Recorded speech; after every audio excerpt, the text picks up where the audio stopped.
বাংলাদেশ দলের এবং পাকিস্তান দলের টিম বাস চলে এসেছে এই মুহূর্তে। আপনারা দেখতে পাচ্ছেন মিরপুর শেরেবাংলা জাতীয় ক্রিকেট স্টেডিয়াম প্রাঙ্গণে।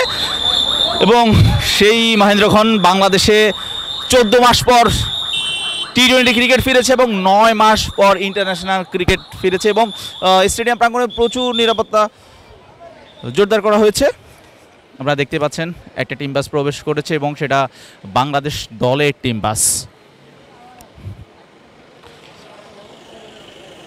পাকিস্তানের বিপক্ষে বাংলাদেশ এই মুহূর্তে নিশ্চয়ই হট ফেভারিট, বাংলাদেশকে এগিয়ে রাখাই যায়, কারণ শ্রীলঙ্কার বিপক্ষে বাংলাদেশ 2-1 ব্যবধানে একটা টি-20 সিরিজ জিতে এসেছে। তাই বাংলাদেশ সিরিজ জেতার 3-4 দিনের ব্যবধানে আরও একটা সিরিজে প্রবেশ করেছে এবং একটু পরেই ম্যাচ 6টায়। এবং সেই সিরিজের প্রস্তুতি গতকাল বাংলাদেশ বেশ ভালোভাবেই নিয়েছিল। আজকে দেখার অপেক্ষায় বাংলাদেশ দল শ্রীলঙ্কায় যেখানে শেষ করেছিল সেখানটায় আসলে শুরু করতে পারে কিনা। পাকিস্তান দলের টিম বাস এবং পুলিশের পাহারা এবং ভালোই আইনশৃঙ্খলা নিরাপত্তা বাহিনী দুই পাশটায় দাঁড়িয়ে আছেন এবং তাদের পাহারায় পাকিস্তান দলের টিম বাস এই মুহূর্তে স্টেডিয়াম প্রাঙ্গণে প্রবেশ করছে। একটু পরেই ম্যাচ এবং সেই ম্যাচকে ঘিরে বাংলাদেশের ভক্তদের মধ্যে উন্মাদনার কমতি নেই, কারণ উন্মাদনা থাকার আমরা দেখতে পাচ্ছি পাকিস্তান দলের ক্রিকেটাররা বাংলাদেশের দর্শকদের দেখছেন।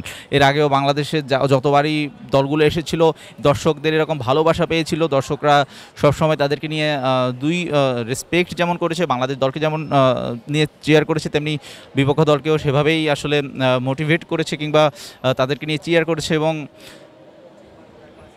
এবং আজকেও সেটার ব্যতিক্রম না। একটু আগে এখানে বেশ নিরাপত্তাও আসলে জোরদার করা হয়েছে, যে কারণে সেনাবাহিনী রাস্তার দুই পাশে অবস্থান নিয়েছে। এবং একটু আগে এখানে অনেক মানুষ ছিল, অনেক দর্শক ছিল, অনেক ভক্ত ছিল যারা অপেক্ষায় ছিলেন পাকিস্তান দলের প্লেয়ারদেরকে একবার দেখবেন কিংবা বাংলাদেশ দলের ক্রিকেটারদের জন্য চিয়ার করবেন। কিন্তু সেই সুযোগটা আসলে নিরাপত্তার কারণে সেটা আসলে দেওয়ার সম্ভব হচ্ছে না, কারণ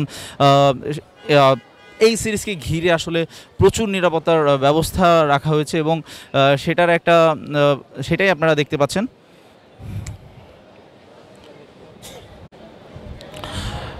কারণ এর আগে ভারত বাংলাদেশের বলা যায় নিরাপত্তার কারণে ভারত বাংলাদেশের বিপক্ষে যে সিরিজটা সেটা ক্যান্সেল করেছে, কিন্তু পাকিস্তান এই মুহূর্তে সেখানটায় বাংলাদেশে এসেছে এবং যেটা বাংলাদেশ ক্রিকেটের জন্য এই মুহূর্তে নিজেদেরকে আরও একবার প্রমাণের ভালো একটা সুযোগ, যে আমরা ভালো নিরাপত্তা দিতে জানি, আমাদের নিরাপত্তা নিয়ে কোনো কনসার্ন নেই। আপনারা দেখতে পাচ্ছেন সেই নিরাপত্তা বহর আসলে কতখানি। এবং স্বাভাবিকভাবেই আন্তর্জাতিক ক্রিকেট যখন হয় তখন নিরাপত্তার চাদরেই ঢাকা থাকে মিরপুর কিংবা পুরো এলাকা, বা ভালোই নিরাপত্তা দেওয়া হয়। কিন্তু যেহেতু বাংলাদেশ একটা ক্রিটিক্যাল সময় আছে, তাই সাউথ আফ্রিকাকে যেমন নিরাপত্তা দেওয়া হয়েছিল, এখনও বাংলাদেশ তেমনটাই আসলে পাকিস্তানকেও দেওয়া হচ্ছে, যাতে কোনো রকমের অপ্রীতিকর কোনো ঘটনা না ঘটে। ইভেন এই জায়গাটা সবসময় দর্শকে পরিপূর্ণ থাকে এবং আজকে সেটাও আসলে সেনাবাহিনী সেই জায়গাটাও ক্লিয়ার করেছে। এবং আপনারা দেখতেই পাচ্ছেন সামনে থেকে কি পরিমাণ দর্শক এখানটায় আসলে অপেক্ষা করছিলেন এতক্ষণ বাংলাদেশ দলের টিম বাসের জন্য। পাকিস্তান এবং বাংলাদেশ দলের টিম বাস প্রবেশের পর এখন আসলে তাদেরকে সেই সুযোগটা দেওয়া হয়েছে এবং সবাই আসলে দর্শক অনেকক্ষণ কথা বললাম। এবং সবচেয়ে বড় ব্যাপার, একটু পরে আসলে সেই ম্যাচ বাংলাদেশ বনাম পাকিস্তানের প্রথম টি-20 সন্ধ্যা 6টায়। বাংলাদেশ দল এই মুহূর্তে যে ফর্মে আছে তাতে বাংলাদেশ দল নিঃসন্দেহে মানসিকভাবে এগিয়ে থাকবে। তার উপর মিরপুরের উইকেট, তার উপর বাংলাদেশে ম্যাচ, নিঃসন্দেহে এই দর্শকদের এই চিয়ার আপ নিঃসন্দেহে বাংলাদেশকে অনেকখানি এগিয়ে রাখবে।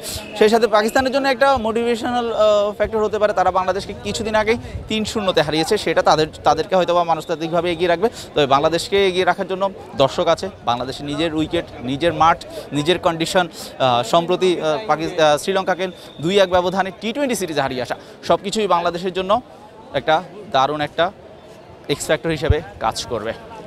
শাহরিয়ার শাওন, মিডফিল্ড।